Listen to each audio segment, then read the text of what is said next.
नमस्ते मित्रांनो, मन धागा धागा जोडते नवा या मालिकेच्या होणाऱ्या 27 तारखेच्या भागामध्ये आपल्याला असं पाहायला मिळणार आहे की इकडे आनंदीच्या आश्रममध्ये दहीहंडी सुरू असते।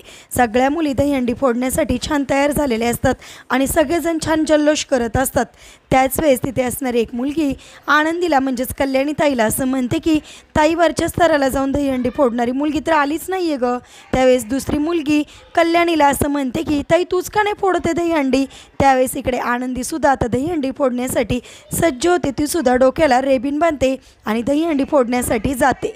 त्या क्षणी इकडे सुखदा आणि सार्थक सुद्धा आश्रमामध्ये दहीहंडी बघण्यासाठी आलेले असतात। तर इकडे आनंदी दहीहंडी फोडण्यासाठी मुलींच्या स्तरावर वरती चढते।